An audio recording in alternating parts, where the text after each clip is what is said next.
Milestone media എന്ന് പറഞ്ഞൊരു ചാനലിൽ കഴിഞ്ഞ ദിവസം ഒരുപാട് നാൾ 1.5 മാസം മുമ്പാണ് തോന്നുന്നു ഞാൻ ഇന്റർവ്യൂ കൊടുത്തു. അപ്പൊ ആ ഇന്റർവ്യൂവിൽ അങ്ങനെ പ്രത്യേകിച്ച് പറയാൻ കാരണമൊന്നുമില്ല. പക്ഷെ അവർ സവാദിന്റെ ഇഷ്യൂ ചോദിച്ചപ്പോൾ അതിനെപ്പറ്റി ഞാൻ പറയുന്നുണ്ട്. അത് പറഞ്ഞത് കേട്ടിട്ട് ഇപ്പോൾ ആ ഇന്റർവ്യൂ അവർ അപ്ലോഡ് ചെയ്യുന്നത്. ഞാൻ അവരോട് പറഞ്ഞു ഈ സവാദിന്റെ ഇഷ്യൂ പോലെ തന്നെ ഉള്ളൂ ഈ ഇഷ്യൂ. അതിനകത്ത് ഞാൻ പറഞ്ഞത് മെന്റൽ ഡിസോർഡർ ആണെന്നും അല്ലെ ഇതിനെ ഇങ്ങനെ ട്രീറ്റ് ചെയ്യണം, ഇതാക്കണം, ഇതിനകത്ത് വന്ന പരാജയങ്ങൾ എന്തൊക്കെ, ഗവൺമെന്റ് ഇടപെടേണ്ട കേസ്, പോലീസിനകത്ത് എങ്ങനെ കൈകാര്യം ചെയ്യണം, ഇതുപോലത്തെ ആൾക്കാരുടെ പ്രശ്നങ്ങൾ മനസ്സിലാക്കണം, പബ്ലിക്കിൽ ഇടാൻ കൊള്ളത്തില്ല എന്നൊക്കെ അന്ന് പറഞ്ഞിട്ടുണ്ട്. ആ വീഡിയോ ഇപ്പൊ എന്റെ ഒന്നിൽ ഹെയർ സ്റ്റൈലെങ്കിലും കണ്ടാൽ മനസ്സിലാവണ്ടേ? ആ മുടി വെട്ടിയിട്ട് ഇപ്പൊ ഏകദേശം കുറെ നാളായി. ഞാൻ ഈ ഷിംജിതയുടെ ഇഷ്യൂ ഒക്കെ തുടങ്ങുമ്പോഴേ എന്റെ മുടി ഇങ്ങനെയാ. പക്ഷെ ഇതൊന്നും മനസ്സിലാക്കാതെ ആ ഇന്റർവ്യൂവില് ഞാൻ ഫോട്ടോ ഇതിനകത്തിട്ടേക്ക്, ഈ ഇന്റർവ്യൂ അതിനകത്തിരിക്കുന്ന എന്നെ കണ്ടിട്ട് മനസ്സിലാവുന്നില്ല ഇവർക്ക്. ഇവർ പറയുന്നത് നീ ഓരോന്ന് ഫെയിം റീച്ച് ആക്കാൻ വേണ്ടി പറയുന്നില്ല എന്ന് വെച്ചാൽ അവിടെ പറഞ്ഞല്ലോ റീച്ച് ആക്കാൻ വേണ്ടിയാണല്ലോ ഷിംജിത. അതിന്റെ കമന്റ്സ് ഞാൻ സ്ക്രീൻഷോട്ട് ഇട്ട് കാണിക്കാം. എന്നോട് ഇങ്ങനെ കമന്റ് കണ്ടിട്ട് ആരോ വിളിച്ചു പറഞ്ഞാൽ ഇവന്മാർക്ക് ഈ നാട്ടുകാർക്ക് ഒരു കാര്യവും മനസ്സിലാവുന്നില്ലേ, ഒരാളെ കണ്ടപ്പോൾ തിരിച്ചറിയത്തില്ല.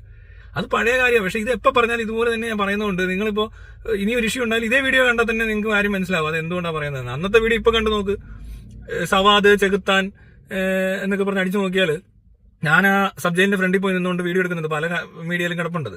അന്ന് പറഞ്ഞത് നിങ്ങൾ ഇപ്പൊ കേട്ട് നോക്ക്, ഇന്നലെ പറഞ്ഞ പോലെ തോന്നത്തുള്ളൂ. ഇതും അങ്ങനെ തന്നെയാണ്. ഇതൊരു 1.5 മാസം മുമ്പ് കണ്ട് വെറുതെ ഒരു ഇന്റർവ്യൂ. അതിനകത്ത് ഓരോന്ന് ചോദിക്കുന്നുണ്ട്. മോഹൻലാലിനെ പറ്റി ചോദിക്കും, സവാദിനെ പറ്റി ചോദിച്ചു, പിന്നെ എന്തൊക്കെയോ ഇതുവരെ ഉണ്ടായ ഇഷ്യൂസിനെ പറ്റിയൊക്കെ അവർ എന്നോട് ചോദിക്കുമോ ഓരോന്ന്, എന്താ ഇങ്ങനെ പറഞ്ഞ അങ്ങനെ പറഞ്ഞത്.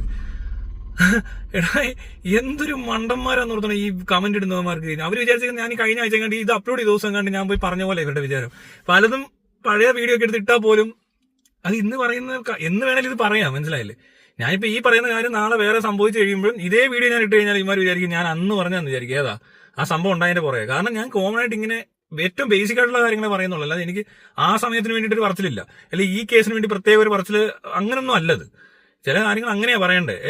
വളരെ എത്രയോ ലക്ഷം ആൾക്കാർക്ക് വേണ്ടിയിട്ട് ഒരേ ഒരു കാര്യം, അത് ഈ ഒരു സവാദോ അല്ലെ ഇപ്പൊ ഉണ്ടായ ദീപക്കോ ഒന്നും അല്ല. ഇതിനകത്ത് എല്ലാം ഇങ്ങനത്തെ കോമൺ ആയിട്ടുള്ള ആൾക്കാരുണ്ട്. ഇവിടെ എത്ര പേര് ബസ്സേ കയറി എന്ത് കാണിക്കുന്നു, അവരുടെ എല്ലാം രോഗാവസ്ഥ ഒന്നാണെന്നും അതിൽ ചിലർ ഇപ്പോൾ ആത്മഹത്യ ചെയ്യാൻ സാധ്യത ഉണ്ടെന്നുള്ളത് ഇപ്പോഴാണ് മനസ്സിലായത്. അതിന് മുമ്പ് അത് അത്രയും ചിന്തിച്ചില്ല.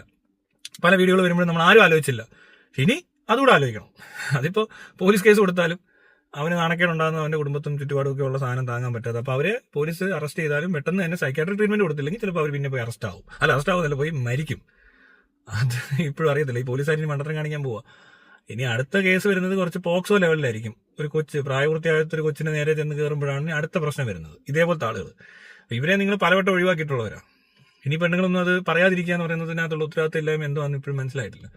ഈ സ്ത്രീകൾ ഇങ്ങനെയെങ്കിലും പറഞ്ഞതുകൊണ്ട് അത് അറിയാൻ പറ്റി. അതിനകത്ത് ഒരാൾ മരിച്ചതുകൊണ്ടൊന്നും നമ്മൾ മനസ്സിലാക്കേണ്ട ഒരു കാര്യം, ഇയാൾ മരിക്കുന്നത് ഇതുകൊണ്ടല്ല, അയാളുടെ പ്രശ്നമുള്ളത് കൊണ്ടാണ് അയാൾ മരിക്കുന്നത്. അല്ലാതെ അയാള് മാനഹാനി ഉണ്ടായത് എന്തുകൊണ്ടാണെന്ന് വെച്ചാൽ അയാൾക്ക് മനസ്സിലായി, അയാൾ പിടിക്കപ്പെട്ടു മനസ്സിലായതുകൊണ്ടും കുറ്റബോധം കൊണ്ടും അങ്ങനെയൊക്കെ തന്നെ. പിന്നെ ഇത് ഫേസ് ചെയ്യാനുള്ള ബുദ്ധിമുട്ടുകൾ, വീട്ടിലെ പ്രശ്നങ്ങൾ, അമ്മയൊക്കെ കിടന്ന് കരഞ്ഞു കാണും, അങ്ങനെയാക്കി ഇങ്ങനെയാക്കി നശിച്ചൂരി എന്നെ പുറത്തോട്ടിറങ്ങി നടക്കും, അങ്ങനത്തെ സാധനങ്ങൾ മനസ്സിലാക്കിയിട്ട് ഡിപ്രഷൻ ഉണ്ടാകുന്ന തന്നെ ഒരാളായിരിക്കണം അയാൾ. ഇല്ല ഇത്തിരി കാര്യത്തിലൊന്നും ആരും ആത്മഹത്യ ചെയ്തില്ല, അതിന്റെ ആവശ്യമില്ല.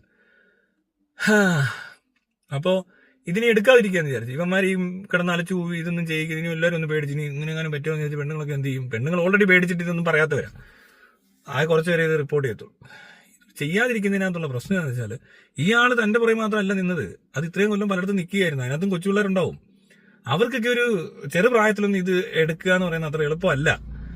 അത് അനുഭവിച്ചിട്ടുള്ള എല്ലാ പെണ്ണുങ്ങൾക്കും ഇത് അറിയായിരിക്കും. പിന്നെ ഇതൊന്നും മനസ്സിലാകാത്ത രീതിയിൽ നടക്കുന്ന കുറെ എണ്ണം, അത് അടിച്ചമർത്താൻ കുറെ ആണുങ്ങൾ, ഇവന്റെയൊക്കെ മക്കൾക്ക് കിട്ടും ഇതൊക്കെ. ഉറപ്പിച്ചോ, ഈ ടീമുകളുടെ ഏതെങ്കിലും മോളെ ഇതിനകത്ത് വന്നിരുന്നതിന് എതിർത്ത് കുറെ ആൾക്കാരുണ്ട്. അവർ വീട്ടിൽ വന്നൊരു ദിവസം പറയും, അപ്പോൾ എന്നെ ഇങ്ങനെ ബസ്സേ വെച്ചോ അല്ലെ എവിടെയെങ്കിലും വെച്ച് ഇങ്ങനെ ഒരാള്. അപ്പൊ നമുക്ക് മെൻസ് കമ്മീഷനിൽ മെമ്പർഷിപ്പ് എടുത്തവരും ഇന്നീ തെറി വിളിച്ചവരും നിങ്ങൾ നോക്കിയോ, ആരെങ്കിലും ഒരാൾ എന്നെ വിളിക്കും. ഈ വീഡിയോ കണ്ടിട്ടുള്ളവർ ഓർത്ത് വെച്ചോ, നിങ്ങൾ ഈ ജിംഷിദയെ എതിർക്കുകയും ഈ തെണ്ടിത്തരത്തിനൊക്കെ സപ്പോർട്ട് ചെയ്യാൻ നിൽക്കുകയും പെണ്ണുങ്ങളെ വായടപ്പിക്കാൻ നോക്കിയിട്ടുണ്ടെങ്കിൽ നിങ്ങൾക്ക് പെമ്മക്കളുണ്ടെങ്കിൽ നിങ്ങൾ കരുതിയിരുന്നു. എന്നിട്ട് ആ സമയത്ത് എന്നെ വിളിച്ചോ. വിരോധമൊന്നും എനിക്കില്ല ആരോടും. എനിക്ക് അങ്ങനെ പേഴ്സണലി ആൾക്കാരുടെ വിരോധം ഉള്ളതുകൊണ്ടല്ല ഇത് പറയുന്നത്. അപ്പൊ ഞാൻ അതിന്റെ ബാക്കി പറഞ്ഞുതരാം. ആ കൊച്ചിന് ബുദ്ധിമുട്ടില്ലാത്ത രീതിയിൽ നമുക്ക് ഊരിയെടുക്കാം, മനസ്സിലായോ? അങ്ങനെ കൊച്ചിനൊരു ട്രോമ ആവാതെ അതിന് വേണ്ടുന്ന കൗൺസിലിംഗ് അറേഞ്ച് ചെയ്യാനൊക്കെ ഞാൻ തന്നെ നിങ്ങളെ ഹെൽപ്പ് ചെയ്യാം. ഉറപ്പിച്ചോ. വീഡിയോ കണ്ടിട്ടുള്ളവരാരെങ്കിലും ഇതിനെയൊക്കെ എതിർക്കുകയും ഇതേപോലെ പെൺപിള്ളേരെ ഇതിനകത്തുനിന്നൊക്കെ പിന്തിരിപ്പിക്കുകയൊക്കെ ചെയ്യാൻ ശ്രമിച്ചിട്ടുണ്ടെങ്കിൽ, നിങ്ങൾ മറ്റേ വിഷയത്തിൽ ആ പെണ്ണിനെ ചീത്ത വിളിച്ചിട്ടുണ്ടെങ്കിൽ, അങ്ങനത്തെ സ്ഥലങ്ങളിൽ പോയി കമന്റ് ഇട്ട് ഇതിനെക്കുറിച്ച് എന്തെങ്കിലും എതിർത്ത് സംസാരിച്ചവരുടെയും വായടപ്പിക്കാൻ ശ്രമിച്ചിട്ടും പിന്നീട് എപ്പോഴെങ്കിലും നിങ്ങളുടെ വീട്ടിലാർക്കെങ്കിലും ഇത് സംഭവിച്ചിട്ടുണ്ടെങ്കിൽ, അതും പ്രത്യേകിച്ച് പ്രായപൂർത്തിയാകാത്തവരാണെങ്കിൽ, ഭാര്യയോ പെങ്ങളോ പ്രായപൂർത്തിയായവരാണെങ്കിൽ പറയണ്ട, കാരണം അത് അവർക്ക് സന്തോഷമായിരിക്കും. ഇപ്പം ഈ പറഞ്ഞ പോലെ പ്രായപൂർത്തിയായവരെ നമുക്ക് എടുക്കത്തില്ല, അത് നീ പറയുകയും വേണ്ട. പക്ഷേ അല്ലാതെ വന്നാൽ പറയണം, കാരണം അവർക്ക് അതിൻ്റെ ഒരു ബുദ്ധിമുട്ടുണ്ടാകും. ചിലപ്പോൾ നീ വിചാരിച്ച് ഹാൻഡിൽ ചെയ്യാൻ പറ്റില്ല, കാരണം എനിക്ക് മനസ്സിലായിട്ടില്ല, ഇപ്പോഴും മനസ്സിലാവാത്തത് കൊണ്ട് അത് നീ ഹാൻഡിൽ ചെയ്താൽ ശരിയാകത്തില്ല, എന്തെങ്കിലും വരും.